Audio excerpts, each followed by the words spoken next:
Hello friends, video ஸ்டார்டிங்கிலே உங்களுக்கு ஒரு task என்னன்னு சொல்லி கேட்குறீங்களா? இந்த லொக்கேஷனை பார்த்துட்டு முடிஞ்சால் நான் எந்த ஊர் அப்படின்றத கெஸ் பண்ணுங்க பார்ப்போம். இந்த வீடியோவில் நாம் வந்து எதை பற்றி பார்க்க போகிறோம்னு வச்சுக்கோங்களேன். ரீசெண்டாக வந்து பிரேசிலேருந்து வந்த ஒரு கப்புள்ஸை வந்து அடித்து ராபர் பண்ணது மட்டும் இல்லாமல் அவங்களுடைய ஒய்ஃபை வந்து அது ரேப் பண்ணது உங்கள் எல்லாருக்குமே தெரிஞ்சிருக்கும். ஏன்னா ரீசெண்டாக சோஷியல் மீடியாவிலும் சரி, தென் மோட்டோ விளாகர்ஸ் எல்லாருமே வந்து அதை பற்றி பேசிகிட்டே தான் இருந்தாங்க.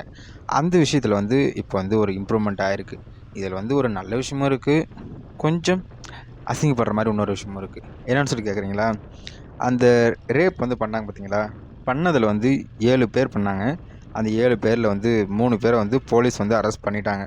அவங்கள வந்து ரிமாண்ட் பண்ணிட்டாங்க. அவங்க கொடுத்த வாக்குமூலத்தில் வந்து இன்னும் மற்றவங்களையும் வந்து தேடிட்டுருக்காங்க.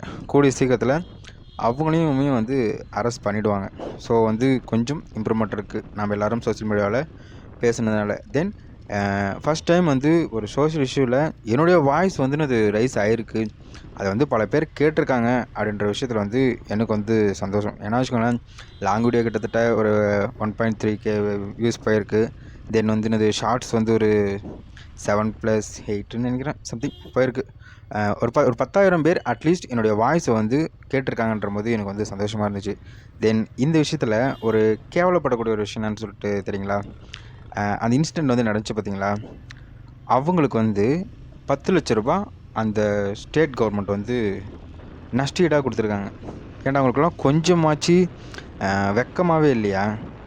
நஷ்டஈடுன்றதெல்லாம் எதுக்கு கொடுப்பாங்க சொல்லுங்கள் பார்ப்போம். இப்போ வந்து ஒரு ஆக்சிடெண்ட்டாக ஒரு விஷயம் நடக்குது, இல்லை வந்து அது சம்திங் ஒரு விஷயம் ஒரு இக்கட்டான ஒரு சூழ்நிலை மாட்டிக்கிட்டாங்க. சம்திங் இப்போ சொல்லணும்னு வச்சுக்கோங்களேன், இப்போ ரெயினில் மாட்டினவங்களுக்குலாம் நிவாரண நிதி கொடுத்தாங்க பார்த்தீங்களா? அந்த மாதிரி இதுக்கு வந்து நஷ்ட ஈடு கொடுத்தாங்கன்னா ஒரு அர்த்தம் இது. உங்கள் ஊருக்கு வந்தவங்கள ரேப் பண்ணியிருக்காங்க. ரேப் பண்ணவங்ககிட்ட வந்து நீங்கள் வந்து 10,00,000 காசு கொண்டு போய் கொடுப்பீங்களா? அவங்களுக்கு தேவை பணம் கிடையாது, அவங்களுக்கு தேவை நீதி. ஒரு விஷயம் இமேஜின் பண்ணி பாருங்கள், 60+ கண்ட்ரியை வந்து ட்ராவல் பண்ணிட்டு வரவங்ககிட்ட ஒரு 10,00,000 இருக்காது. அவங்க யூஸ் பண்ணுற பைக்கே வந்து 10,00,000 மேலேங்க. தென் 2 பேர்கிட்ட 2 கேமரா வச்சுருந்தாங்கன்னா அந்த கேமராவுடைய ஒர்த்தே 1,00,000.